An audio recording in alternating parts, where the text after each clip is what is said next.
How's it guys, this is Dayvy, FPL, and welcome back to the Fantasy Premier League video here on my channel. Now in this video we're going to be talking about the Game Week 21 preview. This video is basically a versus battle as we have so many player comparisons to go over, including the likes of Son versus Kane, Bamford versus Calvert-Lewin, and then we're also going to be looking at the midfield battle right now, which is Barnes, Maddison, and Grealish. We're going to finally wrap up the preview with a look at the captaincy going into Game Week 21. So if that's something you're interested in, sit back, relax, and let's get straight into it. So the watch list has been updated with two new options. At least these players have featured. We're not going to have the same repetition of last game week when I included Jamie Vardy and then he got injured the day of release. So apologies for that one. A lot of people were commenting in the comments about Jamie Vardy's injury. But unfortunately, when I do pre-record a video and if news comes out a couple of hours before I make it public, there's nothing much I can do about that. So hopefully I haven't just jinxed it and one of these three players will be getting injured, but I'm pretty sure they won't. The two new players that we have included, I won't be covering one of them. That's going to be Harvey Barnes. Because of the previously mentioned, we're going to be going over the Leicester midfielder in quite a lot of depth. I'll be focusing on Antonio and Lucas Digne. So Antonio there, no introduction,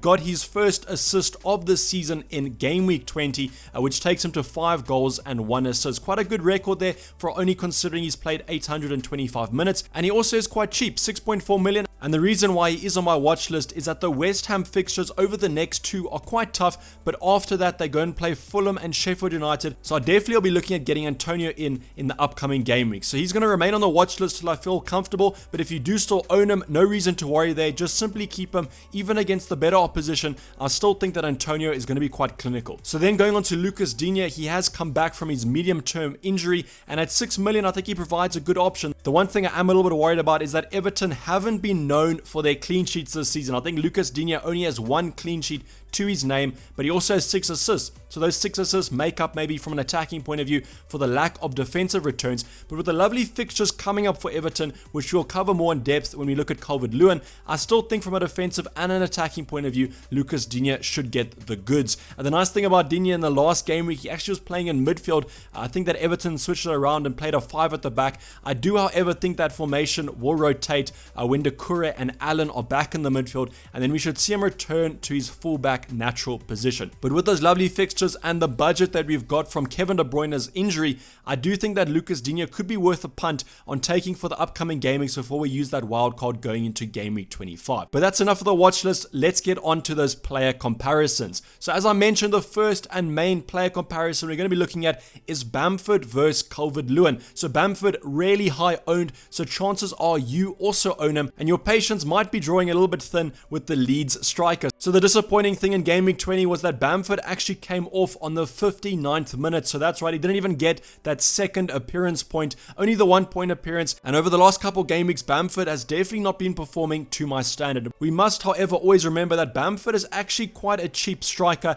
in and around that 6 million mark, whereas Calvert-Lewin comes in a little bit more expensive, but it might be worth the upgrade. And as I mentioned with Lucas Digne, we have tons of money from selling Kevin De Bruyne, so that upgrade is actually quite easy to do. So if you look at the upcoming fixtures, we first will be going over the fixtures, then we'll be looking at the stats, and then we'll hopefully make an ultimate decision after those 2 talking points. But the Leeds fixtures are not looking good. I know with Leeds, the thing about them is that no matter the opposition they play, whether it be a Man City or whether it be a Sheffield United, they always have a ton of chances just because they're such an attacking side. So I don't doubt that Leeds are going to get a nice attacking flow up against their upcoming oppositions, but I don't think it's going to be enough to maybe warrant keeping them when there's other options with such better fixtures. So I personally am a fixture point of view type of person, but if you are more of a form type of person, you probably agree with me that Bamford has definitely lost his form. So Leeds, Everton, Crystal Palace, Arsenal, Wolves, I can't see too many defensively poor sides in there. Crystal Palace are even a little bit hit or miss. Sometimes they turn up, sometimes they're absolutely terrible. So maybe in that game, Bamford could get something. But I think if you look at those Calvert-Lewin fixtures, Newcastle, Leeds, then he has Man United, which is a tougher opponent, but then he faces Fulham at home. So I guess Fulham have shown recently that that they're better defensively, but I still don't doubt that Everton could get a result against them, and then you would basically just hope that Calvert-Lewin would get on the clean sheet. So I do like the look of Calvert-Lewin. I think those next two fixtures, Newcastle, Leeds, look good. The one thing I am a little bit worried about is that Calvert-Lewin has not scored in the past 7 appearances in the Premier League. So it's one of those kind of debates where the fixtures have turned, but the form hasn't turned. So you have to kind of take a little bit of a gamble here and just hope that against Newcastle he can get his form back, because then against Leeds, that's basically a plum fixture, because Leeds are the worst defensive side in the Premier League at the current moment based on statistics. So from my point of view, in terms of the fixtures, I definitely think it looks worth the switch. Just those upcoming opponents, Leicester have been defensively a little bit stronger than we've seen in previous games, so I think it's going to be a tough game. And then those fixtures afterwards are also going to be quite tough. So I think that from a fixture point of view, I definitely am looking at Calvert-Lewin. So now going on to the stats point of view, and this is where things get a bit more hairy. So I've always spoken about with Leeds how they just have such good stats, Bamford included. They're just such an attacking side, so their stats always look good, and that's exactly what's happened here. Bamford in blue, Calvert-Lewin in red. Basically in every single stat, except for final third passes, Bamford comes out on top. So that's the one thing with Bamford that I always look at the stats and then I get worried that maybe I'm transferring him out for the wrong reasons. But if you look at the amount of shots that he's had and the amount of big chances that he's had, they're basically polar opposites there. So he's got a ton of shots, not big chances. Shots on target are also quite low. So I think that's the thing with Bamford, almost like a Mo Salah. He has a ton of shots, but he doesn't score that many, and that is always going to hinder his bonus points, because FPL loves taking away bonus points for missed chances or shots off target. So I guess you could look at that from that point of view, but you can also look at Calvert-Lewin's point of view, where he's basically had no big chances over the last couple game weeks, and he still has played. He only missed 1 game week in the last 5, so I guess you could take that into account, but the stats are not looking good for Calvert-Lewin. And I think if you watched the Everton game in game week 20, you wouldn't have been that pleased with Calvert-Lewin. He basically wasn't getting any big chances for the majority of the game, and I think at the end of the game, he might have had 1 or 2, but from an eye test point of view, Calvert-Lewin is definitely not looking good. But I think with the unpredictability of the Premier League at the moment, I definitely think over these next 2 favorable fixtures, Calvert-Lewin can get back in form, and that's why I am kind of looking at this Calvert-Lewin move. It might not be for Bamford, for my own squad, it might be for Che Adams, but if you don't have any other flyers to put out, I might look at dropping a Leeds asset for Calvert-Lewin, especially because Everton have a potential double game week coming up. That double game week could be with a fixture against Man City, which is basically a single game week, but 2 extra points from Calvert-Lewin with the chance of maybe scoring against a Man City is always something that we shouldn't turn our nose up to. So the next player comparison is going to be the battle of the Leicester midfielders. So if you do remember in the Game Week 20 preview, we covered this debate as well. So we do have a fresh new Game Week 20 stats that I have incorporated here. They actually haven't changed the comparison that much. If you go back to last Game Week's video and then this Game Week's video, not a lot has changed in terms of the stats, and we can still see that Harvey Barnes is favored on most stats except for crosses and key passes. So I personally prefer Harvey Barnes over James Maddison. That just might be a preference of the more attacking style of Harvey Barnes. The thing about Harvey Barnes though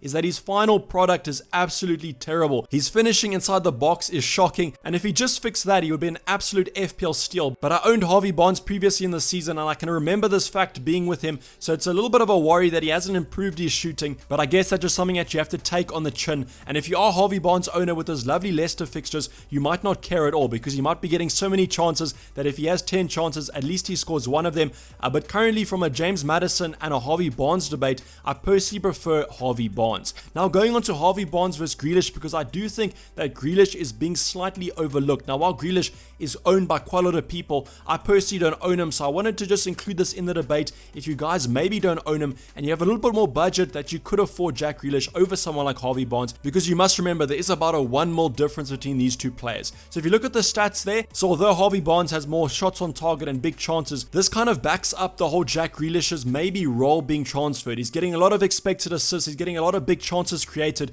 so he might have turned into more of an assister than a finisher. In FPL, that's usually not that great, because you usually want the player that finishes the chances, not the one that creates it, because that is going to equal more points. But with the way Aston Villa have been playing and Jack Grealish is such a quality player, I don't really think it matters on the fixture. So that's why I haven't gone for an Aston Villa fixture versus Leicester fixture debate, because I think Leicester fixtures will 100% beat them out. But with the form and the way Aston Villa are playing at the moment, they're always going to be getting those chances, and that's why I kind of think that Jack Grealish could be an alternative, especially if you're looking for a long-term move. I think if you're looking for a short-term move over the next 2 or 3 game weeks, then maybe go for Harvey Barnes. But if you want a more assured option, if you've used the second wild card already, then I think Jack Grealish could slide into your side for the long term quite easily. So now going on to our final player comparison, and probably the most important one, it's Son versus Kane. So I know that Son and Kane basically have an ownership of 60% each, but I think that there still are players that don't own him in FPL, myself included. So this week, I was looking to bring in Son or Kane, either one. I think tonight's game is going to basically give you a good indication of who you should bring in. It's always like that in FPL, whichever option performs well in the preceding game week, usually players bring them in for the next game week because they think that form is going to continue. Usually it is true, and if we look at the big chances and expected points here, Son is the favorite option. But the thing with Harry Kane is he's getting a lot more shots on target and shots. The stats just kind of prove how clinical of a finisher Son is, and that he is getting in better positions because he has had a lot less shots than Harry Kane. But just look at those big chances. It's almost double the big chances for human Son.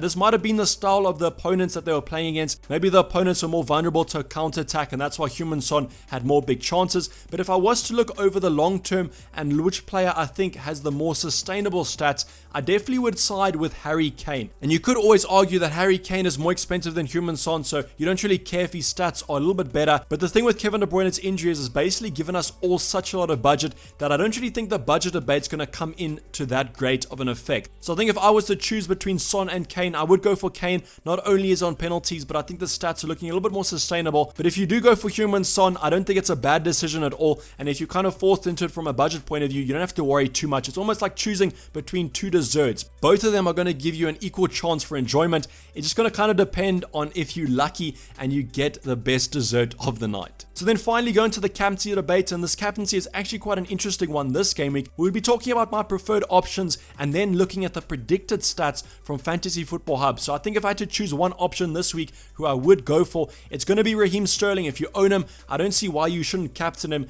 Got into form last game week against West Bromwich Albion, so I think that he's going to continue that form into the Sheffield United game. I don't think it's going to be a 6-0, but I think that it will be a comfortable win for Man City. And it's kind of that prediction of a comfortable Man City win that's kind of siding me towards maybe considering a Man City defender. Yes, a Ruben Diaz or a Cancelo. I know against West Bromwich Albion, it probably would have been the game week to do it, but I think against Sheffield United, from an attacking point of view, they don't offer that much going forward.